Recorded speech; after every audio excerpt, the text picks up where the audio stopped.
Hi guys, so this episode I'm going to talk about weight loss for me and also for dancers and also just my experience.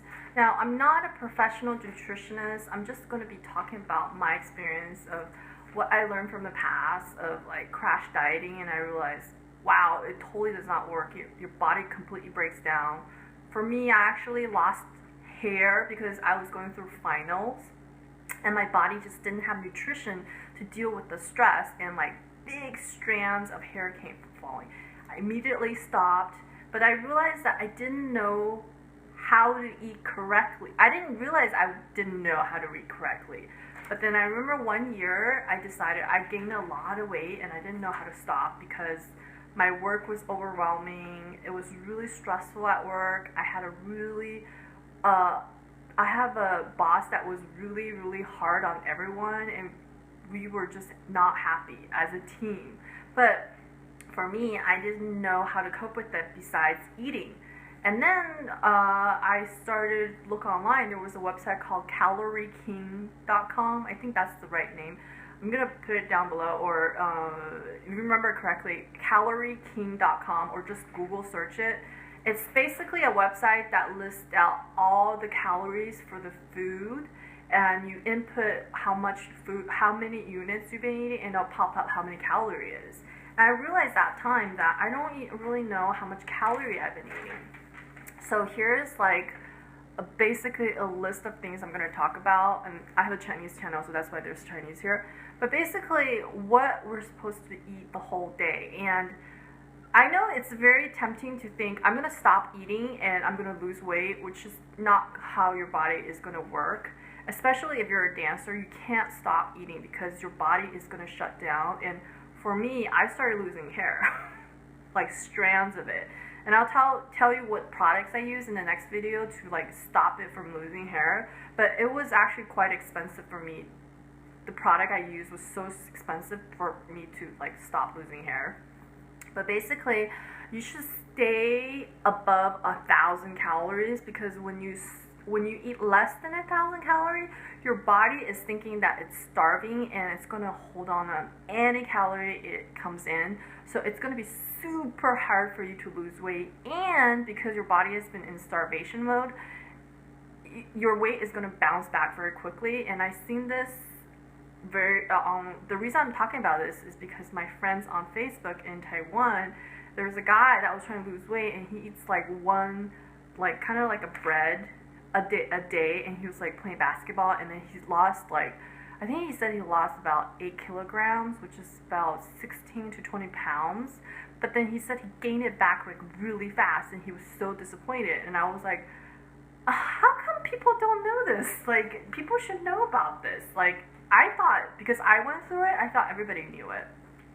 And there's actually a lot of people talking about it online, but I'm just going to go through a gist of it, like a overall review. So how do you stay within this 1,200 calories? Like, I didn't have any clue how much 1,200 calories is. I didn't know how much I'm eating. Like, if you watch Biggest Losers, they actually do talk about how much you're eating, and I basically make it very easy in a way, in the sense I break it down to 300, 400, and 500 calories per meal: breakfast, lunch, and dinner, and that's about 1,200 calories. And if you go and work out for an hour a day, you probably burn to 300 to 400 calories an hour. And then so the total per day, the net that you your calorie is going to be like around 700 calories if this is how much you eat and you go work out for an hour. And then by the end of a week, you should lose about 1 pound at least. So 3,500 calories is about 1 pound. Now, you shouldn't lose more than 2 pounds per week, because it's actually too fast if you're trying to lose like 30 or 40 pounds. I'm not a nutritionist, I'm not a physician, so I can't say if you're trying to lose like 200 pounds, is that too fast for you? But I was trying to lose about 25 pounds, I think, so I was not trying to lose more than 2 pounds a week. And I realized that I did keep it off all these years. So the trick is, what you trick is, here's basically my tricks, is basically I'm going through it. So I stay within 1200 calories a day, even though I do notice sometimes I stick with it and I'm not losing any pounds. It can be very frustrating, but you should do it long term. It's really a lifestyle change instead of just a temporary thing. And also, basically, your drinks should be completely changed. Like, previously I drank a lot of Starbucks Frappuccino, like the Frappuccino, basically like kind of like a shaved ice drink. That is so fattening. Like, I have not touched that since I started learning about dieting correctly. And I realized there's a lot of food, which is number 4, that basically I stopped eating completely. Like, I haven't touched it at all. And it's really sad because it's some of the food that I really, really love. But what you're going to do is you're going to replace it with things that are good for you. And then you're going to start eating new things that maybe you never seen before. So let's stick with, let's basically talk about like what your breakfast should be. Okay, so your breakfast should be 300 calories. And how much is 300 calories? It's basically this. It's not a lot, but it's basically a poached or a hard-boiled egg or soft-boiled egg, basically water-boiled egg, a piece of fruit, and a toast. So a toast is this is actually 90 calories, which is funny because I just landed from Asia and I realized our toast is about 20% thicker. A slice of toast is about 20% thicker than the toast I get in Asia. So that's also another reason why Asian people are smaller, because their unit sizes are also smaller. So if you live in Asia and a lot of people who immigrate here and they say the first year they gain about 20 pounds, it's usually because the food that we eat every day that seems really normal is actually denser or just 20% more than what they get out of the package. So this is 80 calories. This is 90 or 100 calories, which in Taipei it's about 80 calories because my toast is thinner there. And then a piece of fruit, which is an apple, is about 60 calories. This is probably maybe 70. This is persimmons. So this is about 300 calories, which is your breakfast.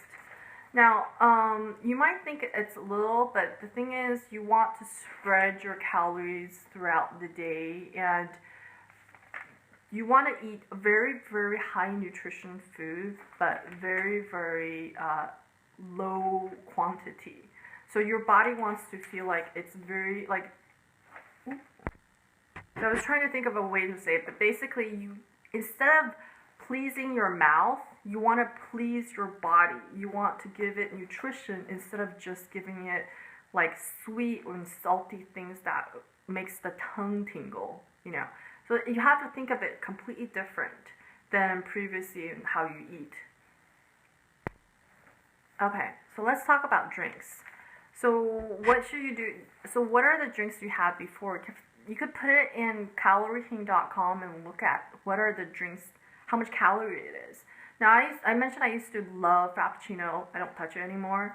I still have occasional Frappuccino, latte, not Frappuccino, Cappuccino. And then I have latte like maybe once every month or so. And usually the skinniest latte is probably 200 calories, which if I have lunch with a latte, I only have like 200 calories left. So you can see why I don't have a latte that much anymore. But what do? What happens if you still want some kind of coffee drink? So you want to look for replacement, which is number 3. You want to look for things that replace previously what you're eating. So what happens is I usually have really, really, really good quality coffee, and I use Truvia. And then so this is the natural sweetener. I know previously there were some controversy about the pink and the blue package. That's the sweetener. That's the replacement sweetener. This one looks like this. So I think Truvia, they're saying it's the nature's calorie-free sweetener, so it has less controversy. I don't know if there's going to be any more controversy more coming up, but currently I'm using this. This one is going to be hard to find in Asia if you travel to Asia. Like, I couldn't find this in Taiwan. So definitely have this while you're here. So what happens if you want a Coke? Now, if you have Diet Coke, you might know or may not know that Diet Coke actually has what they call aspartame. Aspartame is what is in the sweetener replacement, the pink and the blue one package. It lowers your immune system. So this one, this is pronounced Diet Hansen's. They don't have aspartame in here. Now, what they replace it with, I don't know. But currently I'm drinking this, and it is, yeah, it says it's a Splenda brand right here. Oh, I can't tilt it because I just drank it. Here it is. It's a Splenda brand. But this one doesn't have aspartame. I try to drink as least amount as I can. But sometimes I definitely feel like I need a Coke. But if you're going to Asia, I don't think you can find this either. I know in Taiwan, it was really hard for me to find it. It was even hard for me to find Diet Coke, and I don't really like to drink Diet Coke. So these are the replacement for drinks. So skip the Frappuccino. If you really have to have a coffee drink, have black coffee with, I usually take this with me. I have like packages of this in my purse. And it's kind of funny because sometimes I take things out and then like this package falls out and people are like, what? Why is this person bring a packet of like sugar everywhere? So I have this. I take it with me. I usually take it with me. And if I travel to Asia again, I'll probably have like a luggage full of this. So the next thing I started eating, which I mentioned that there are certain things you're going to start eating. For me, it's oatmeal. And the reason why I eat oatmeal is because you cut down on your volume so quickly. Your digestive system and your bowel system might be like, I need some help here. And oatmeal is going to help you with that. And I usually eat it, I microwave it in the morning, or I boil a little bit of it and I put real honey. And sometimes a little bit frozen fruit in there, but not too much because frozen fruit is definitely, they're full of sugar. And try to definitely make sure it's honey, because sometimes I realize I look in the back and it says it's syrup. So I realize honey is, even though it says honey in the front, and you look at the ingredient, it says it's syrup. So make sure it's the real honey, or if you want, you can use Truvia, but I feel like this doesn't add flavor. It's okay with coffee, but for oatmeal, I tend to want to put honey in there. So the other thing that I started to eat more is salsa. Salsa is just roasted tomato and chilies, and it's really healthy. And sometimes I feel like I need some kind of flavor, because if you're cutting out sugar and fat, and you're gonna need other replacements for flavor. And sometimes, like for a lot of the Asian countries, they basically have really, really spicy food, or like you could put curry in there. Definitely be careful with Indian food, because Indian food has a lot of coconut milk, which is really scary. So I love salsa. And then also KonJac. KonJac is basically, it says Yam Noodles, but KonJac is basically 0 calories, and it tastes a little bit like a thin version of, it's like a string version of like boba. And it's very QQ, it's really chewy. So this one, usually people can put it in soup and make it into a noodle. But because I'm addicted to boba drink and I can't have boba drink anymore, like that's one of the things I stopped drinking, is boba drink, because boba drink has no nutrition. It's with milk, sugar, and boba. So I get this, and this is a noodle form, so I cut it into segments, and then I put it in something that is at least some kind of, has a bit of nutrition in for me. So it could be almond milk, or it could be sesame drink. So those are like sesame is good for the hair, almonds good for the skin. So for the same amount of calorie, which is no, actually it's half amount of calories because this has no calorie. It's a replacement for boba, and your drink is either almond or sesame or whatever you find. It could be like maybe you want tea. Tea has no calories. Then if you put this in tea and then you put Truvia in there, then basically you have no calorie whatsoever. So that is a way for you to get what you want, like what your mouth wants, but then also not put too much, unnecessary calorie into your body. So also I've started eating dark chocolate, but I usually have like one piece basically. So dark chocolate is really satisfying, and because it's dark, the flavor is really, really intense. So and then also I do eat for sandwiches. I eat tuna, and just make sure when you look at the serving size, like this one is actually 2 serving size, and it's 80 calories per serving. So 80 calories per serving. And then, so if you look at your lunch meal, and don't put mayonnaise, because mayonnaise is super fattening. So your lunch, 80 calories, and a piece of toast, some vegetables and fruit, that's like 400 calories. Now, things that you should stop eating. There's a lot. So, and there's a lot of food that I found out here after I saw a cooking show, like what the hell, like clam chowder. Like anything from New Orleans is super fattening, and usually they put like a stick of butter in there.